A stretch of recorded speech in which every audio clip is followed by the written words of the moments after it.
Block आशा coordinator health department से एक बार जोरदार तालियों के साथ राम गोपाल जी का स्वागत करें।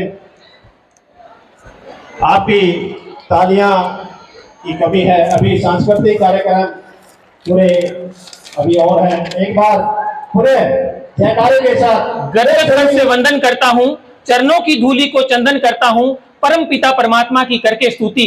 हृदय से आप सभी को अभिनंदन करता हूँ। तो सभी को नमस्कार और आज के दिन की आप सभी को हार्दिक शुभकामनाएं। जैसा कि आप सभी जानते ही हैं कि जो श्रीमद् भगवत गीता है वो एक रहस्यमय ग्रंथ है और जिन जिन लोगों ने उसको जिस रूप में ग्रहण किया है उसी रूप में उनको कुछ न कुछ अवश्य मिला है। जैसे अगर आप बादलों को देखेंगे तो बादलों में जिस आकृति को आप देखना चाहें उसी प्रकार की आकृति आपको नजर आएगी। क्योंकि मैं पेशे से एक मनोवैज्ञानिक हूं तो मैंने इसीलिए श्रीमद् भगवत गीता को एक मनोवैज्ञानिक की एक महान पुस्तक के रूप में लिया है और भगवान श्री कृष्ण को दुनिया का सबसे महान साइकोलॉजिस्ट और उन्हीं की प्रेरणा लेते हुए हमने क्या है कि श्रीमद् भागवत गीता थेरेपी पे बहुत काम किया है।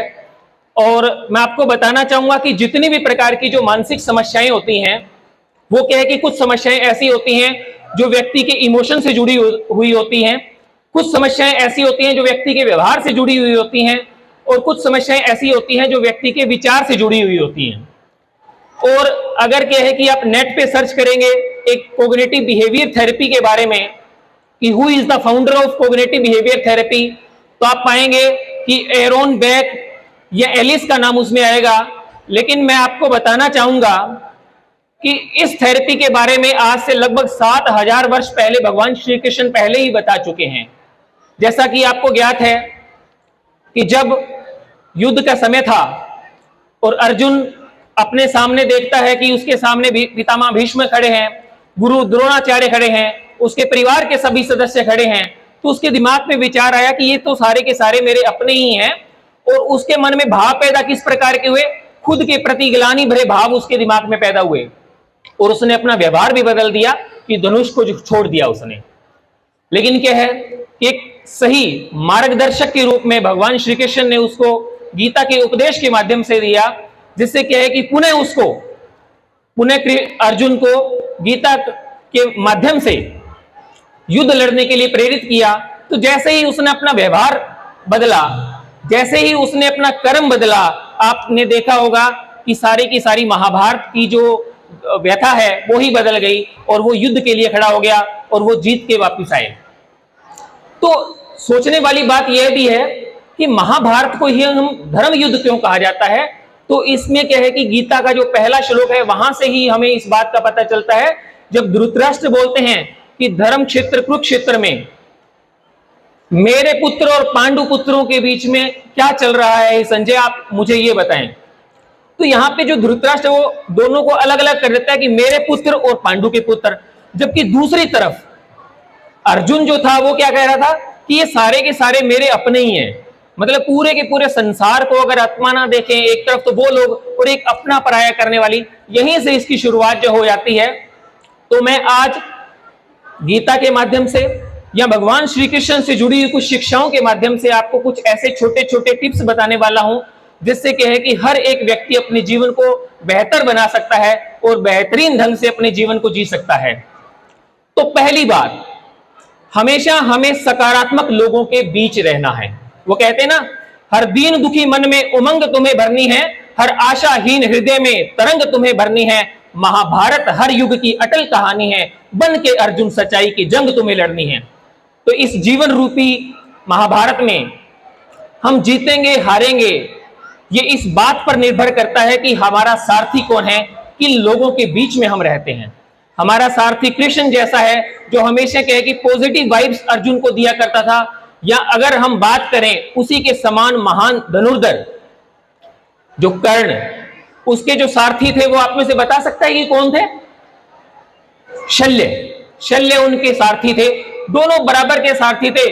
जहां भगवान श्री कृष्ण हमेशा उसको पॉजिटिव वाइब्स दिया करते थे तो शल्य उसको बोला करते थे कि मानता हूं कि तुम बहुत बड़ा धनुर्धर है, तूने बहुत से राजाओं को युद्ध में परास्त किया है, लेकिन अर्जुन का तू कुछ नहीं बिगाड़ सकता, क्योंकि विराट के युद्ध में तुम भी थे, तुम्हारी पूरी सेना थी, द्रोणाचार्य जी, भीष्म पितामह जी सब मिलके उस अर्जुन का कुछ नहीं बिगाड़ पाए, तू तो अकेला उसका क्या बिगाड़ लेगा। तो इसलिए क्या है कि साथियों, हमें क्या है कि अगर अपनी जिंदगी में आगे बढ़ रहना है तो हमें ऐसे लोगों के बीच रहना है जो जिससे हमेशा क्या है कि हमें सकारात्मक ऊर्जा मिलती है। सकारात्मक लोगों के बीच भी रहना है, लेकिन हमें क्या है कि नकारात्मक लोगों से दूर भी रहना है। जैसे दुर्योधन किसके साथ रहता था? मामा शकुनी के साथ। वो खुद भी मरा और दुर्योधन का तो क्या है कि पूरा का पूरा वंश ही उसने जो है वो नाश करवा दिया था। तो इसलिए इस प्रकार के लोगों से दूर हमेशा हमें रखना चाहिए। तो कहते हैं ना कि माझी तेरी कश्ती के तलबदार बहुत हैं, कुछ इस पार तो उस पार बहुत हैं, जिस शहर में खोली है तूने शीशे की दुकान उस शहर में पत्थर के खरीदार बहुत हैं। तो देखो दुनिया में क्या है कि पत्थर मारने वाले लोगों की कमी आपको नहीं मिलेगी, लेकिन उनसे किस प्रकार से बचा जाए वो हमारे ऊपर निर्भर करता है। दूसरा क्या है कि हमेशा दूसरों की सहायता करनी चाहिए। यह शिक्षा भी क्या है कि हमें मिलती है कि आपको जैसे पता होगा कि जरासंध ने अपने कैद में क्या है कि 86 राजाओं और राजकुमारों को कैद कर रखा था। तो भीम और अर्जुन सहित भगवान श्री कृष्ण उनके पास पहुंचे कि आज अगर तुम इन राजाओं की और राजकुमारों की सहायता करोगे तो कल यही तुम्हारे साथ खड़े मिलेंगे।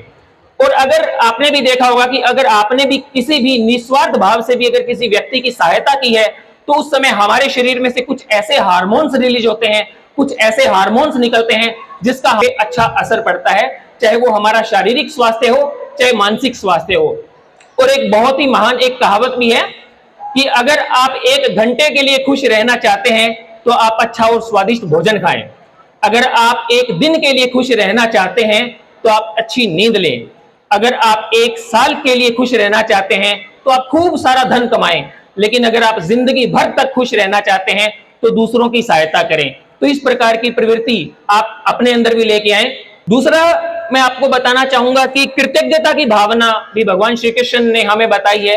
ना केवल भगवान श्री कृष्ण ने, यहां तक कि उन्हीं के दूसरे रूप भगवान श्री राम से भी हमें यह सीखने को मिलता है। आपको पता है कि त्रेता युग में जो भगवान श्री राम का जब राज्याभिषेक हो रहा था तो उस सभा में मुख्य अतिथि कौन थे? वो थे केवट, क्योंकि उन्होंने उनको गंगा सागर पार करवाया था और उनके प्रति कृतज्ञता की भावना उन्होंने क्या है कि उनको अपनी सभा का मुख्य अतिथि इनवाइट करके जो है वो उनको सम्मानित किया गया था। क्योंकि उस समय में केवट ने कहा था कि देखिए हमारी तो क्या है कि एक ही प्रकार का कर्म है भगवान, मैं गंगा सागर पार कराता हूं, आप भव सागर पार कराते हैं। आज मेरी बारी है, मैं आपको गंगा सागर पार करवा देता हूं, लेकिन जब कल आपकी बारी आएगी तो मुझे आप भव सागर पार करा देना। तो इसी प्रकार से क्या है कि छोटी छोटी बातों के लिए जिन किसी भी लोगों ने हमारे लिए कुछ, हमेशा उनके प्रति धन्यवादिता की भावना हमारे अंदर होनी ही होनी चाहिए। दूसरा क्या है कि हमें हमेशा हमारे जीवन में आशावादी होना चाहिए। हम ये सोचते हैं कि देखो भगवान श्री कृष्ण ने तो अपनी जिंदगी को बहुत अच्छे से जिया, लेकिन आपको पता भी होगा उनका तो जन्म ही कालकोठरी में हुआ था, जेल के अंदर हुआ था। जन्म से पहले ही उनके 7 भाइयों को क्या है कि मौत के घाट उतार दिया गया था, और यहां तक कि बाद में भी पूरा का पूरा जो वंश है उनका उन्हीं के आंखों के सामने खत्म हो गया था। लेकिन उसके उपरांत भी देखो कितने महान व्यक्तित्व के रूप में वो उभर गए हैं। इसी प्रकार से मैं देखता हूं कई बार कि बहुत से लोग ऐसे होते हैं जो जीवन की चुनौतियों से घबराकर छोटी छोटी समस्याओं के आगे अपने घुटने टेक देते हैं और अपने जीवन से हताश और निराश होकर कुछ गलत कदम जो उठा बैठते हैं। तो ऐसा कभी भी नहीं करना चाहिए। हमेशा जो व्यक्ति आशावादी होगा वही जीवन में सबसे ज्यादा खुश रहेगा। एक क्या होता है कि हमें क्या है कि माफ करना भी आना चाहिए। वो कहते हैं ना कि life is too little to be little. जीवन बहुत छोटा है, इसे आपसी गिला शिकवा में और ज्यादा छोटा हमें नहीं करना चाहिए। ये बात भी मुझे क्या है कि भगवान श्री कृष्ण जी से सीखने को मिली।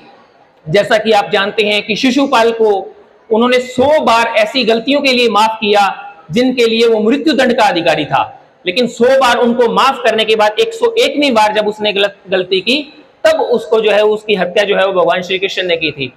तो ये क्या है कि हमेशा क्या है कि वो तो सर्व हिताय सर्व सुखाय की बात करने वाले थे। तो ऐसा ही अगर हम सभी लोग सोचना शुरू कर दें तो देखो धरती पर सतयुग आज ही आ जाएगा। जिस प्रकार के व्यवहार की उम्मीद दूसरे लोगों से हम करते हैं कि वो हमारे प्रति ऐसा व्यवहार करे, अगर हम उनके लिए वैसा बन जाएं तो देखो आ सकता है। इसके लिए जरूरत है कि भगवान श्री कृष्ण की जो बात है कि सर्वहिताय सर्व सुखाय को सच साबित करने की। दूसरा एक चीज मैं, अभी हमारे प्यारे बच्चे भी बैठे हुए हैं, इनके लिए भी मैं थोड़ा सा बताना चाहूंगा कि भगवान श्री कृष्ण बोलते हैं कि कोई किसी के दबाव में, किसी के प्रभाव में जीता है और कोई किसी के अभाव में जीता है। लेकिन अगर हम जीवन में खुश रहना चाहते हैं तो अपने स्वभाव में जिए, जो हमारे स्वभाव में है। तो इसलिए क्या है कि जो बच्चे हैं उनको अपने विषय का चयन या फिर जिस भी क्षेत्र में वो आगे बढ़ना चाहते हैं, हमेशा क्या है कि जो बातें उनके स्वभाव में हैं उन्हीं का चयन करना चाहिए। उसमें क्या है कि सफल होने की संभावना उनकी ज्यादा रहती है। यहां तक कि क्या है कि प्रत्येक व्यक्ति के अपने जीवन में कुछ शौक रहते हैं, कुछ काम ऐसे हैं जिनको करने से उन्हें आनंद प्राप्ति होती है। तो ऐसे काम के लिए दिन में कम से कम 1 घंटा हमें अवश्य निकालना चाहिए।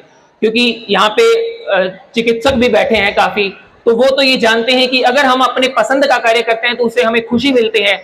और जब हमें किसी भी नेचुरल खुशी मिलती है तो एक सेरोटोनिन नाम से एक हार्मोन होता है, वो रिलीज होता है में। तो उसके पश्चात हम देखते हैं कि उसका अच्छा असर हमारे शारीरिक और मानसिक स्वास्थ्य पर पड़ता है। लास्ट जो बात है, मैं कर्म योग के विषय में भी कुछ लोग जो है वो ये मानते हैं कि देखो कर्म कर, फल की इच्छा ना कर। लेकिन ऐसा उन्होंने कभी नहीं कहा कि कर्म करेगा तो फल मिलेगा ही नहीं। जिस प्रकार के हमारे कर्म होंगे, फल तो हमें वो उससे जुड़ा हुआ है, वैसे ही मिल ही जाएंगे। और जैसे हमारे कर्म होंगे वैसे ही हमारी आदतें बन जाएंगी। और इसके लिए हमारे देश के भूतपूर्व राष्ट्रपति डॉक्टर एपीजे अब्दुल कलाम साहब ने भी कहा है कि हम हमारी आदतों को नहीं बदल सकते, हम हमारे भविष्य को नहीं बदल सकते, हम हमारी आदतों को बदल सकते हैं। और कहीं ना कहीं हमारी आदतों से ही हमारे भविष्य का निर्माण होता है। तो अंत में कर्म योग के बारे में चंद पंक्तियां पढ़ के मैं अपनी वाणी को विराम देना चाहूंगा कि कर्म तुम्हारा कल होगा, और कर्म में अगर सच्चाई है तो कर्म कहां निष्फल होगा। हर एक संकट का हल होगा, वो आज नहीं तो कल होगा। लोहा जितना तपता है उतनी ही ताकत भरता है, सोने को जितनी आग लगे वो उतना प्रखर निखरता है, हीरे को जितनी धार लगे वो उतना खूब चमकता है, मिट्टी का बर्तन पकता है तो धुन पर खूब खनकता है।